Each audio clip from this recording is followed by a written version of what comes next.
Hello, Hi, Sophie and Bonnie. Richard. How Hey. are you? Greetings from Toronto, Canada. And you guys know how many fans you have here in Canada. I mean, come on, right? I hear it's at least 15 to 20, maybe more. Maybe a little more, maybe a little more for Yeah, sure. great. Well, let's put We'll it have this to way. come over and visit you, Bonnie, and then we'll see. Oh We'll my see them God, in person. it would be a mob scene. It would be a mob scene, I can tell you. I've never been to Canada. Well, I love Toronto. It's guys, great. I have room in my Bring condo. You come. can stay here. We'll work it out for you. Sold. Congratulations. As I said, we are all chomping at the bit for this new season. We've been waiting a year. That's too long. Sophie, I want to start with you because I wanted to know when you first started with this show, first day, you're reading the script, you're like, I something special. Did you ever feel that?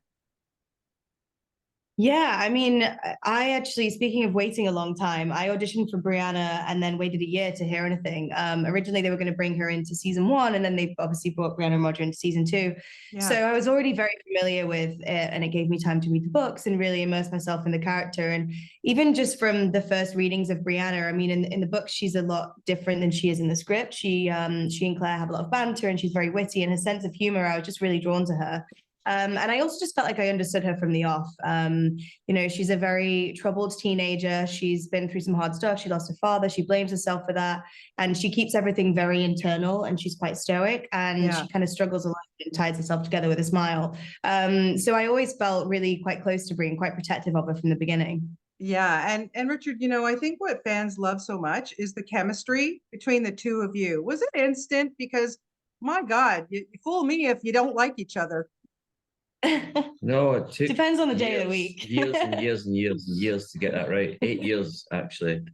No, we've always got on well on set. We have a good time on set. I think we always have done. We first met our screen test, didn't we? Yeah. We first did our screen test together. That's the very first time that we met, and that was great. And I think we enjoy being on set together. We have a good time, and I think that's very helpful when we're trying to sort of communicate and understand where we need to take our characters and this relationship, Roger and Bree. So it's often a great working atmosphere. Don't get me wrong, we have our bad days, Who doesn't? It is a family. It's a family now. We argue, we disagree on a scene every now and again, but that's a couple. You know what gets us through as well? So in our screen test, Richard was handing out Ferrero Rocher, do you remember? And I was like, I like this guy. And now if one of us is having a bad day, we just have apology stacks, don't we? Like, it's a chocolate bar. And we're fine. We know how chocolate solves everything. Really well. I think chocolate solves everything. Bring him a Ben and Jerry's and you're forgiven. You're all good to go. You know the tricks. Ice cream under the bridge.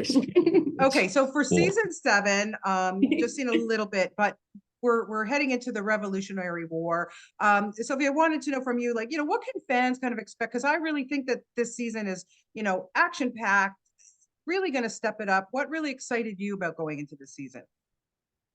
It definitely does step up this season. I think season 6 was cut short for reasons beyond our control, and it very much felt like a stepping stone season.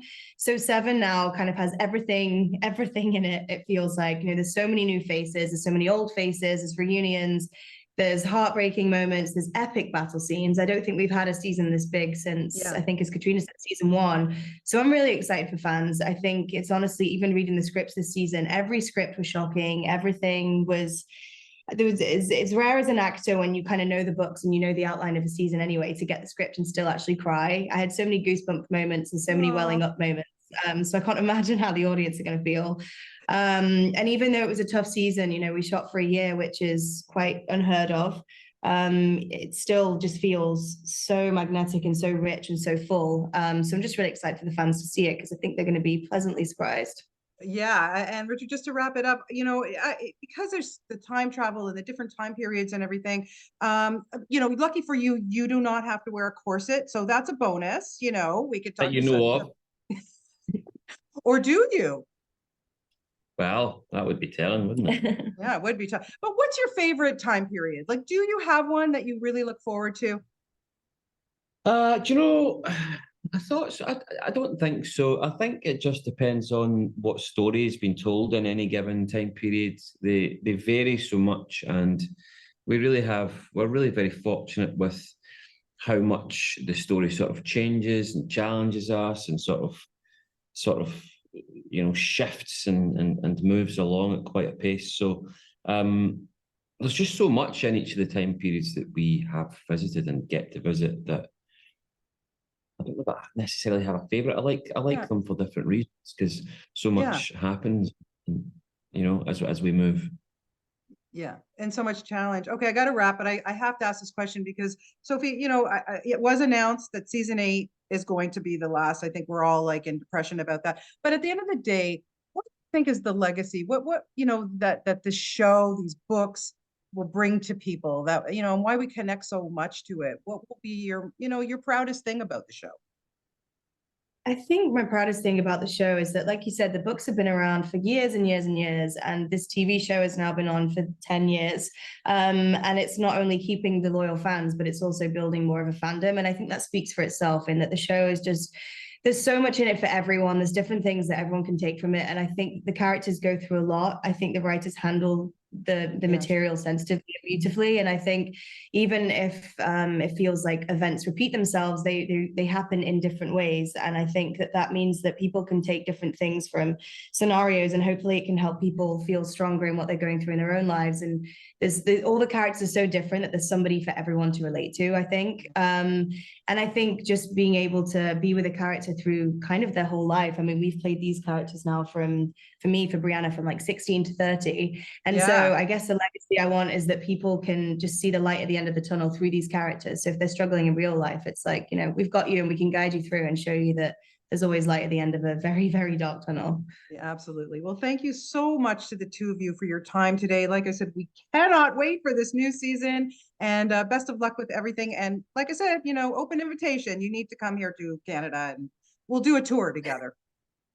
We'll turn up tomorrow on your doors and just wait. Don't worry, I'm ready. It's the weekend's coming. It's all good. Thanks, guys. I really appreciate it. Take care. Bye. Okay, best of luck. Bye-bye. Bye-bye. Bye.